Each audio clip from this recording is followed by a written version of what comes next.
Good morning friends, एक बार फिर से स्वागत है आपको हमारे अपने YouTube channel the space academy में।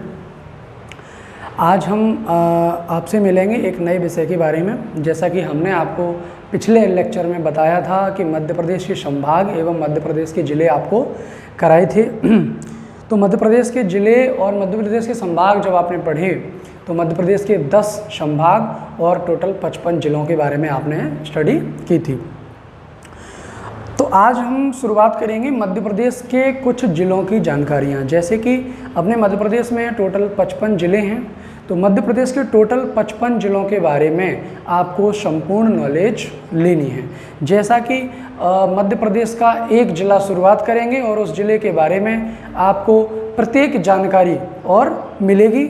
संपूर्ण नॉलेज एक डिस्ट्रिक्ट से आपको प्राप्त होनी है। जैसे कि पहला एक डिस्ट्रिक्ट अपन लेते हैं कोई भी, तो अपन सबसे पहले एक संभाग की बात करेंगे, चंबल संभाग। तो चंबल संभाग में एक ज़िला आता है मुरैना।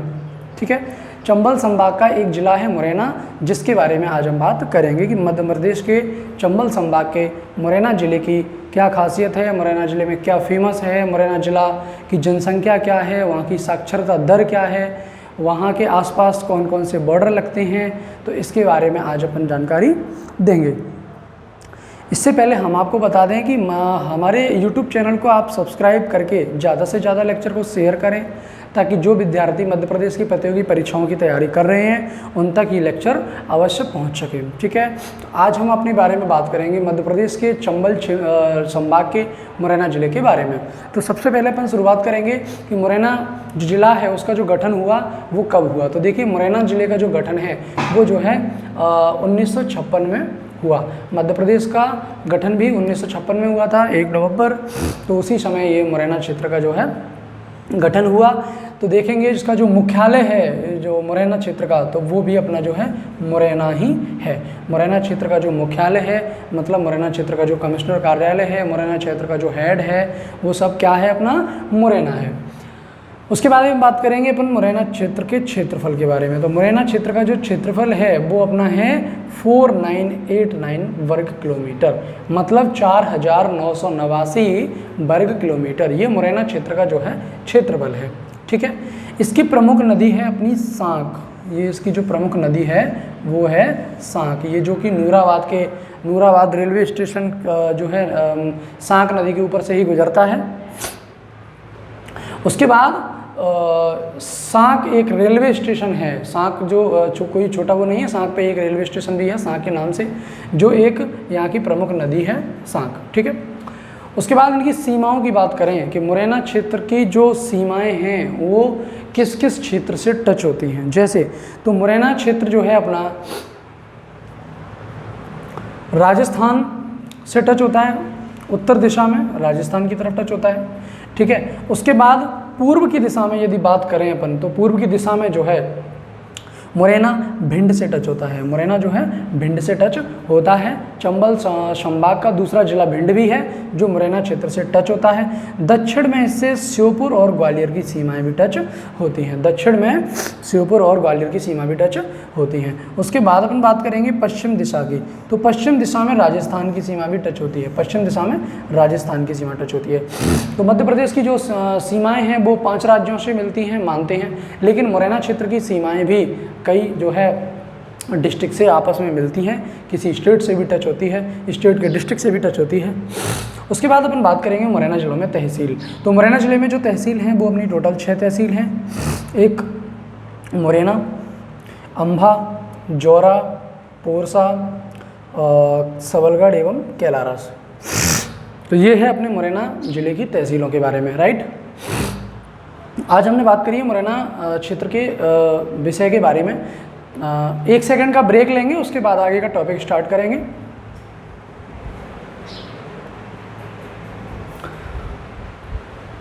सॉरी मित्रों, देखेंगे आगे अपन। इसके बाद अपन बात कर रहे थे मुरैना ज़िले की तहसील और ये इसके बारे में। तो ये अपनी 6 तहसीलों के बारे में अपन ने बात की। विशेषता क्या है मुरैना ज़िले की, ये विशेषता के बारे में भी अपन बात करेंगे। लेकिन उससे पहले अपन बात करेंगे कि मुरैना ज़िले में कौन कौन सी तहसीलों से लगे हुए कौन कौन से प्राचीन स्थल भी हैं जिन्हें लोग देखने के लिए बाहर से आते हैं। देखेंगे कुछ जानकारियाँ जैसे कि मैं आपको बता दूं, सबसे पहले यहाँ से स्टार्ट होता है ये पोरसा, पोरसा से फिर अपना अम्भा, अम्भा से मुरैना, मुरैना से जौरा, जौरा से कैलारस, कैलारस से अपना ये शवरगढ़। इस तरीके से मुरैना की जो है रोड बनी हुई है, राइट। मुरैना का जो मैप है वो इस कंडीशन में रहेगा कि जो पोरसा की सीमा अम्बा, मुरैना, जौरा, कैलारस आदि है, राइट। अब अपन बात करेंगे कुछ मुख्य तथ्यों पर, जैसे कि मुरैना में जो है राष्ट्रीय चंबल अभ्यारण्य का मुख्यालय है। मुरैना में राष्ट्रीय चंबल अभ्यारण्य का जो मुख्यालय है वो बिल्कुल मुरैना में स्थित है, राइट। ये अपना कहाँ स्थित है? मुरैना में। और मुरैना के बारे में यदि अपन बात करें तो देखेंगे पंडित राम प्रसाद बिस्मिल शहीद संग्रहालय भी मुरैना में स्थित है, जो कि अभी लेटेस्ट बना है। प्राचीन से सिर्फ यहाँ एक मान्यता थी, या उनका एक पंडित राम प्रसाद बिस्मिल जी का जो जन्म था वो मुरैना क्षेत्र से संबंधित है, इसलिए यहाँ पे मुरैना में राम प्रसाद बिस्मिल शहीद संग्रहालय स्थापित किया गया है, राइट। उसके बाद अपन मुरैना में बात करेंगे कि शांक नदी पर निर्मित मीनार नुमा जो पुल है, पुल ब्रिज, और गौना बेगम का जो मकबरा है वो भी अपना जो है शांक नदी पर स्थित है, राइट। तो शांक नदी अपनी जो है निर्मित जो मीनार नुमा जो ब्रिज है वो भी अपने शांक नदी पर है, और गौना बेगम जो है, गौना बेगम का जो मकबरा है वो भी अपना जो है शांक के स्थित है। उसके बाद अपन मुरैना क्षेत्र के बारे में यदि बात करें तो सबसे ज़्यादा यहाँ गजक उद्योग, सबसे ज़्यादा मुरैना में गजक उद्योग फेमस है। उसके बाद यहाँ सरसों का उद्योग भी काफ़ी अधिक मात्रा में होता है, और बामोर में कत्था निर्माण करने की जो है कारखाने स्थित हैं। तो आज की परिस्थिति में तो बहुत से ऐसे प्रोग्रेस हैं जो अब अगर करंट में देखा जाए तो मुरैना क्षेत्र काफ़ी प्रोग्रेस पर है।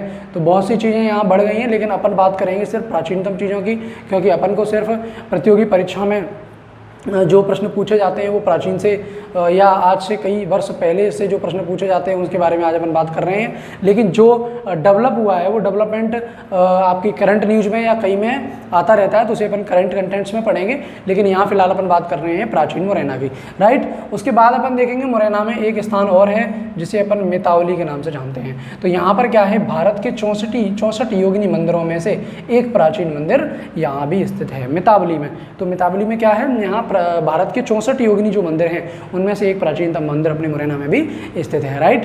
तो ये अपने मुरैना क्षेत्र के बारे में जो है जानकारी मिली। यहाँ पर गजक उद्योग, सरसों उद्योग, बामोर में कत्था बनाने का जो उद्योग है वो भी काफ़ी मात्रा में किया जाता है। उसके बाद अपन बात करेंगे अम्भा में। अम्भा में आता है एक सिहोनिया। सिहोनिया यहाँ पर एक सास बहू नामक अभिलेख प्राप्त हुए हैं, जिससे एक अनुमान लगाया जाता है कि यहाँ पर सास बहू के जिन्हें आज के डेट में लोग सास बहू का मंदिर वगैरह बोलते हैं, लेकिन वहाँ सिर्फ सास बहू के जो अभिलेख हैं वो प्राप्त हुए हैं। और जो अपनी सिहानियाँ हैं ये जो है कछवाह वंश की राजधानी भी रही है, मतलब आज से प्राचीन में, और जो है कछवाह वंश की जो राजधानी रही है वो अपनी सिहानियाँ रही है, राइट। उसके बाद अपन बात करेंगे, ये अपना टॉपिक फिनिश होता है, सिहानियाँ जो है कछवाह वंश की जो है राजधानी भी रही है। उसके बाद अपन बात करेंगे, नीचे की तरफ आएंगे, ये अपना आता है कैलारस के बारे में। तो देखिए कैलारस में यहाँ पर एक शुगर मिल का कारखाना स्थित हुआ है, राइट। यहाँ पर शुगर मिल का एक कारखाना स्थित है। उसके बाद अपन बात करेंगे, ये देखिए अब जौरा के बारे में अगर अपन बात करें तो यहाँ पर देखेंगे पहाड़गढ़, राइट। तो यहाँ पर क्या है, पहाड़ों में जौरा के आसपास जो पहाड़गढ़ का जो आसपास का क्षेत्र है, यहाँ जो पहाड़ी इलाका है वहाँ पर 86 गुफाओं की श्रृंखला, यहाँ पर क्या है, प्रागैतिहासिक काल की 86 गुफाओं की श्रृंखला स्थित है, जिसे भोपाल की भीमबेटका गुफाओं के समकालीन में माना जाता है। तो यहाँ क्या स्थित है, प्रागैतिहासिक काल की जो है 86 गुफाओं की श्रृंखला स्थित है, जिसे भोपाल की भीमबेटका की गुफाओं के समकालीन माना जाता है।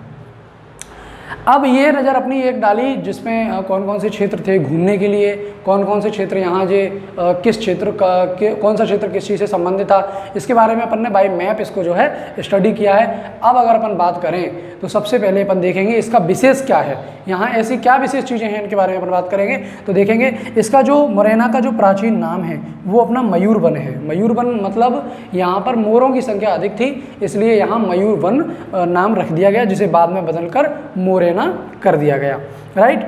उसके बाद यहाँ चंबल का बेहड़, सबसे ज़्यादा डाकुओं का जो गढ़ है वो चंबल का क्षेत्र रहा है, मतलब यहाँ चंबल जो है सबसे ज़्यादा फेमस है ऑल ओवर इंडिया में, और पूरे मध्य प्रदेश में इस चीज़ की मान्यता है कि जो है चंबल में जो बेहड़ है वहाँ डाकुओं की अधिकता पाई जाती है। अभी लास्ट टाइम आपने एक मूवी देखी होगी, एक फिल्म आई थी, आपको याद हो तो अपने जो पान सिंह तोमर, तो वो भी अपने मुरैना क्षेत्र के बेहड़ से ही संबंधित है और ये ग्राम भिड़ौसा से अपने पान सिंह तोमर का लेना देना था या उनका जो स्थान था वो यही था। तो इससे जो है मुरैना क्षेत्र में एक पान सिंह तोमर मूवी भी इसमें बीहड़ में शूट की गई थी। तो बीहड़ यहाँ डाकुओं के गढ़ के लिए सबसे ज़्यादा प्रसिद्ध रहा है।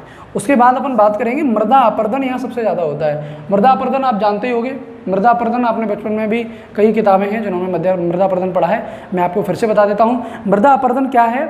मिट्टी का कटना, मिट्टी का जो कटाव है वही मृदा अपरदन कहलाता है। जैसे आप चंबल के बीहड़ में अगर कहीं घूमने जाएं तो आप जो है चंबल के बीहड़ में इस बात को देख सकते हैं कि मध्य प्रदेश में चंबल में जो पहाड़ बने हुए हैं, जो मतलब कि इस तरीके से जो ऊंचे ऊंचे मिट्टियों के जो टीले बने हुए हैं, तो जब पानी बरसता है या नदी का बहाव आता है, चंबल बिल्कुल किनारे पर स्थित है, तो जब उनका बहाव आता है तो मिट्टी का कटना जो है प्रारंभ हो जाता है। जिस तरीके से मैं आपको बता देता हूँ कि जैसे कि ये जो है चोटियाँ बनी हुई हैं, तो अगर मिट्टी का बरसात यहाँ होगी तो ये चोटी घुल घुल के जो है इतनी इतनी रह जाएगी। तो ये जो है मिट्टी का जो कटाव होता है उसे ये अपन मृदा अपरदन बोलते हैं।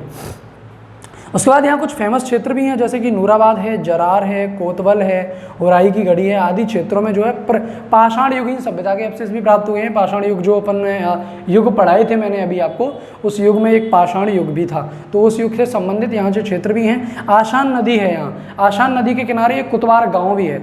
आशान नदी है जिसके किनारे एक कुतवार गाँव है। यहाँ एक ऐसी मान्यता है, लोग माना जाता है कि इस नदी में कुंती ने अपने पुत्र कर्ण को प्रवाहित कर दिया था, ऐसी मान्यता है। और मुख्य फसल यहाँ की गेहूं और सरसों रहेगी। ठीक है, मुख्य फसल यहाँ की क्या है? गेहूं और सरसों है। यहाँ पर कुछ आकर्षण केंद्र भी हैं, जो आकर्षण केंद्र का मतलब है अट्रैक्टिव पॉइंट, अट्रैक्टिव सेंटर। देखिए एटी का सूर्य मंदिर यहाँ है, नरेश्वर में 22 मंदिरों का समूह है, राजधार इको पर्यटक केंद्र भी है, दूब कुंड और हुसैनपुरा गढ़ी बटेश्वर इको पर्यटक भी यहाँ है, और शहोनिया जैन तीर्थ स्थल। ये ऐसे तीर्थ स्थल हैं जो आकर्षण बिंदु हैं, लोगों को अपनी ओर खींचते हैं, तो लोग यहाँ बाहर से घूमने भी आते हैं। अभी अपन ने बात की मध्य प्रदेश के चंबल संभाग के मुरैना जिले की। नेक्स्ट जो लेक्चर होगा अपना, उसके में बात करेंगे अपन भिंड जिला, उसके बाद श्योपुर जिला। तो अपना जो चंबल संभाग है उससे रिलेटेड आपको जो है कंप्लीट जानकारी एकदम हो चुकी है, क्योंकि ये 3 जिले हैं चंबल संभाग में। इन तीनों जिलों को अपन पहले फिनिश करेंगे, उसके बाद अपन नेक्स्ट डिवीज़न की बात करेंगे। दूसरे संभाग के जितने भी जिले होंगे उन प्रत्येक जिले की जानकारी आपको संपूर्ण बारीकी से दी जाएगी। राइट, एक छोटा सा टॉपिक और अपन लेते हैं जिसमें ये अपन बात करेंगे। देखिए विकास खंड, मुरैना में जो टोटल विकास खंड है, विकास खंड का अर्थ क्या होता है? जो पहले तहसील रहती है उनमें थोड़ा थोड़ा विकास होकर उन्हें एक जिला बना दिया जाता है, इन्हें अपन विकास खंड कहते हैं। उसके बाद जनसंख्या देखेंगे, मध्य प्रदेश में जो जनसंख्या है वो 19,65,970 जो है 11वां स्थान है मध्य प्रदेश में जनसंख्या का, मुरैना क्षेत्र का। राइट, तो ये अपनी कितनी है? 19,65,970 जो है अपने मुरैना क्षेत्र की जनसंख्या है। उसके बाद ये जनसंख्या अपन को पता ही होगा 2011 के अनुसार है, क्योंकि अभी 2021 में जनगणना होनी है, लेकिन अभी 2011 के अनुसार अपनी जो जनसंख्या है वो लगभग 20 लाख है। राइट, उसके बाद जनसंख्या घनत्व तो देखेंगे।